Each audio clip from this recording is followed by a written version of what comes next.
Hello, welcome back to my channel. So this is DNF Diary, where I'll be talking about books that I DNF recently, and unfortunately I did DNF.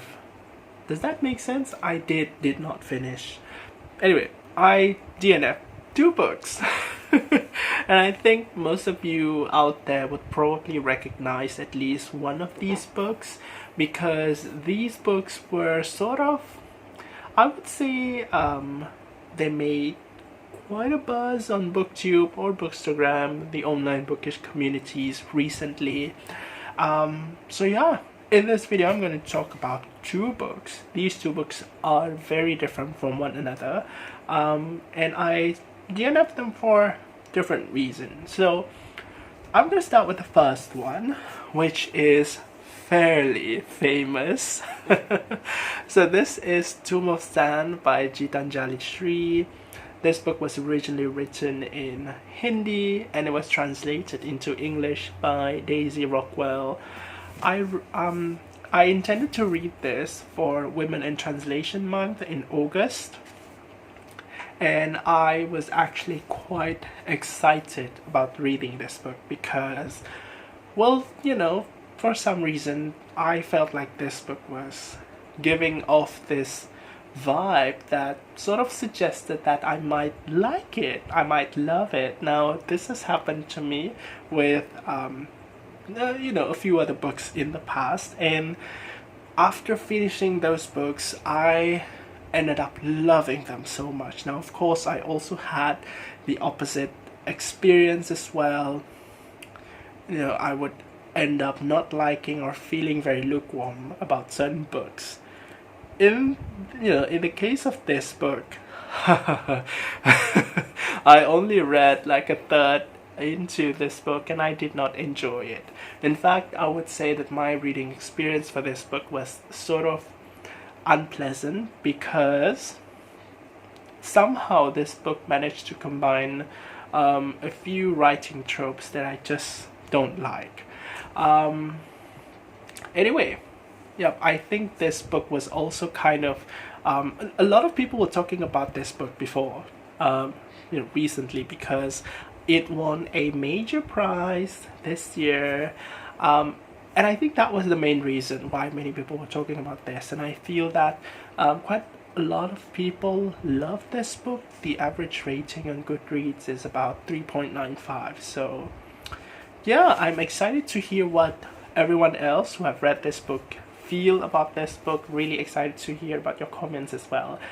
But anyway, this is a DNF diary video. Let's get started on why I did not really enjoy this. But before that, Tomb of Sand is a story about a woman, an elderly woman living in northern India, I think, and she falls into a deep depression following the death of her husband, and this story sort of follows her as she rises up from her depressive condition. And it will also explore her relationship with her daughter, who is written as someone who is fairly progressive, her friendship with a Hijra person, and I think what happens a bit later in this book, it has something to do with this elderly woman embarking on a journey which changes her life, I suppose. I am not sure what exactly happens. It would have been nice if I finished all the way until that point, but anyway. Yeah, so the writing of this book is, some people describe it as experimental. I wouldn't say that it's very experimental because I've seen the styles used in other works of literature before.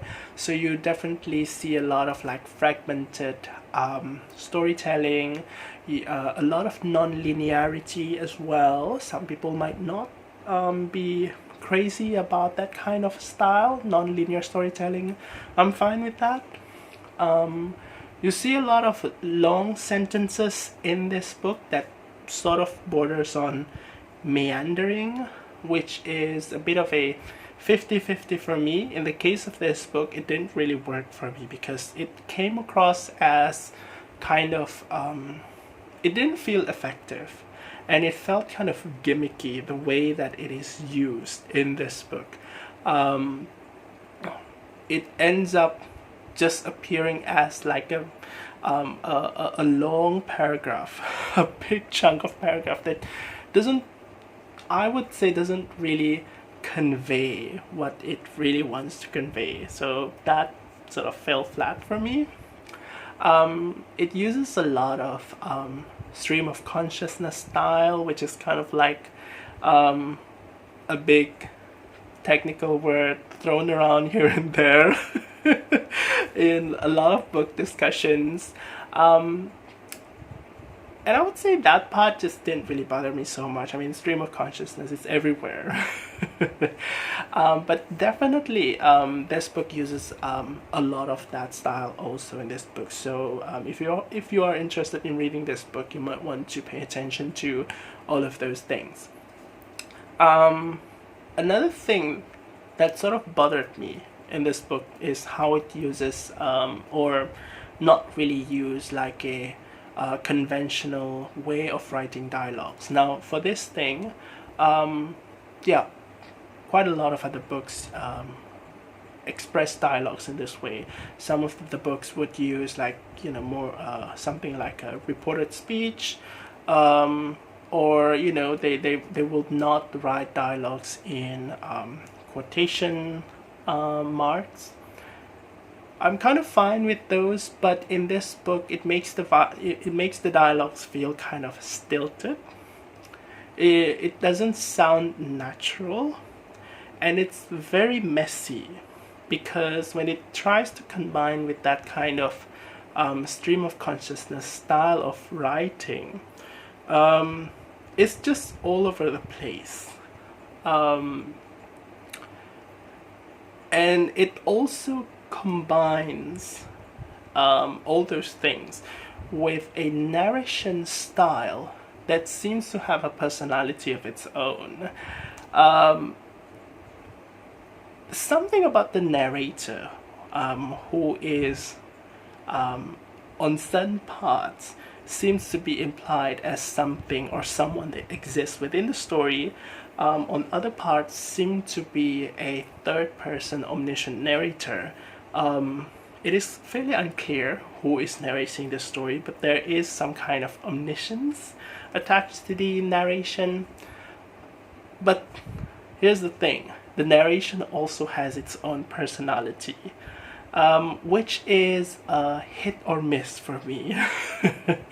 And in this book, the personality of the narrator, it just doesn't really work for me, because there seems to be some kind of mischievous spirit or personality with the narrator, which just doesn't feel right for me. It doesn't really feel like it's really it doesn't feel like it really fits the tone of the content of this book. The narrator also consistently reminds me as a reader that this is a tale. So it tries to be like, it tries to evoke this kind of metafictional element, a bit surface level kind of metafictional element, where, you know, it wants to tell people that, hey, this is a story, and this story is a free-flowing story like water, and it is non-linear. And the narrator does this a lot, and it kind of gets tiresome after a while.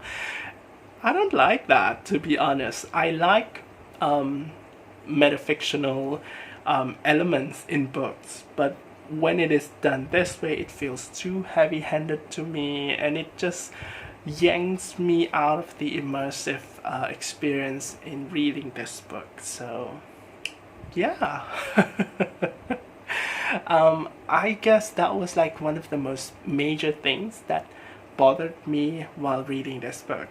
It also used a little bit of that, I'm not sure what it's called, but there is this kind of style of writing a series of items in commas, and authors would list out a bunch of nouns and separate them with commas, and that list is going to be like really long, almost a paragraph long. If you have read The Inheritance of Loss by Kiran Desai, you might have noticed this. This book employs that a little bit also. It's not a lot, but I am annoyed by that kind of thing. Yeah, about the tone. Just now I mentioned something about the narrator. So you may see that this book has a bit of an unconventional kind of writing, and it is a translation. And something about the translation is that the English feels kind of unnatural to me. What I feel about translation in general, I'm gonna put this book down. It's really heavy. What I feel about translation is that, okay, in this book, I feel like the translator is trying to capture the mood of the book, the mood of the language, the Hindi in which is used to write the original book, maybe the tone, the vibe, or the cadence, the rhythm, or whatever. I don't know how to make a fair comparison because I've not read the Hindi version. But I feel like the translator is trying to capture something from the original one, which is something that I appreciate, and it feels like it is obvious that there is something that the translator is trying to do and hopefully present to the reader of the translation. But I feel like the final translation just feels kind of clunky in the sense of how it is presented in English. The English feels awkward. It's just weird. And I feel like I feel very interested in reading the Hindi version, but I don't know how to speak Hindi, I don't know how to read Hindi, but it got me really curious about how it could possibly look like in Hindi, because there is a lot of unconventionality in this, in the writing of this book, which I don't know, just piqued my interest a lot. And I feel like it must have been a difficult thing for the translator, Daisy Rockwell, to do, in translating this piece of literature. So yeah, that's something that I sort of have mixed feelings about. But then again, it's the nature of translation. Ever since I started BookTube, I have been paying more attention, being more critical towards translation, different facets of translation in general, and I feel like, there are always things that we can appreciate in the works that translators do. A final note about this book. Something that sort of bothered me a little bit while I was reading this book, how that feeling that you have when you're watching a Hollywood movie that is set in a foreign country, and the whole thing is just heavily tinted with an orange hue, right? That was the vibe that I got while reading this book. I felt like the way that the characters, the setting, everything is portrayed in this book, in this translated version, I felt like those things were seen through a particular filter that sort of makes them feel exotic.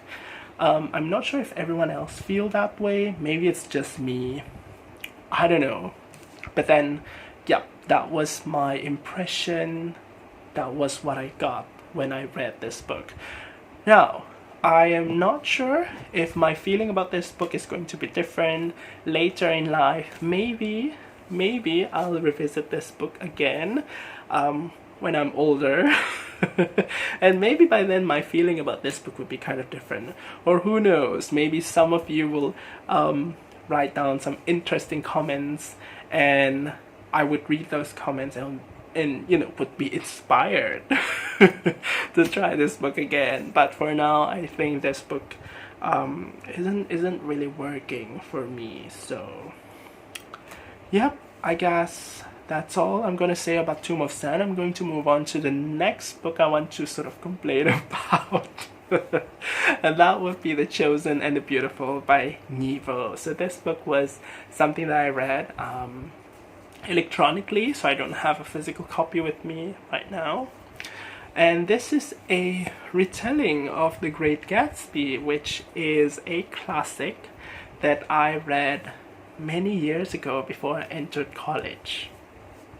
Now, before I start talking about The Chosen and the Beautiful, let me just say that I found The Great Gatsby boring. It's written by F. Scott Fitzgerald, by the way. But I could see the point of that book.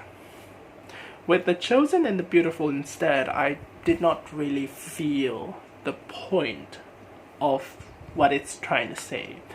So yeah, The Great Gatsby felt poignant, but The Chosen and the Beautiful just felt sort of superficial. Now, what is this retelling really about? So this is a retelling of The Great Gatsby from the point of view of not Nick Carraway, but a minor character in The Great Gatsby named Jordan Baker, who is a golfer and also a someone from a rich family, and supposedly not 100% white, arguably, supposedly.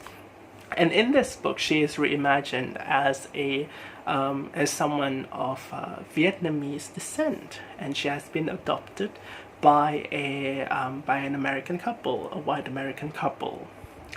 And this book is different from The Great Gatsby in the sense that it contains some magical or fantastical elements. You also have Jordan Baker, who is reimagined as a woman of Asian descent, and you have a cast of characters that are many of them are queer. So there's a lot of differences from how it sort of departs from the original The Great Gatsby, which sort of feels like it is trying to do its own thing, but at the same time, something about this book just feels like it sort of warrants an experience with the original text, because it doesn't seem like a book that you could read and sort of appreciate by itself without having read The Great Gatsby. Now, I've not told you what the book is about because I honestly don't know what it's about. So we have this character, Jordan Baker, who interacts with Jay Gatsby and Daisy and Nick, and she goes to party and she goes back home and she goes to parties again. But I'm not really sure what's the point of this book. And I've reached about 42%, so it's nearly halfway and I still don't really know what it's about. There's a possibility, based on the description of this book, the blurbs, and what I've read, that it wants to talk about a little bit about microaggressions towards POC, which is not that deeply explored up until 40+% that I DNF'd. It also seemed to want to touch on queer experience, which is also not that well explored. Maybe it wants to talk about the decadence of the century, you know, the roaring 20s, the lavish lifestyles, the crazy parties, the lives of the rich, the filthy rich. But then again, it just felt kind of superficial as well. So I wasn't really sure what this book was trying to do.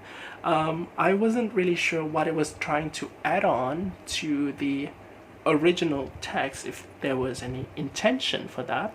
I would usually expect some kind of augmented experience when it comes to retelling, because to me, what I usually expect from retelling is that it attempts to add onto something that it is retelling.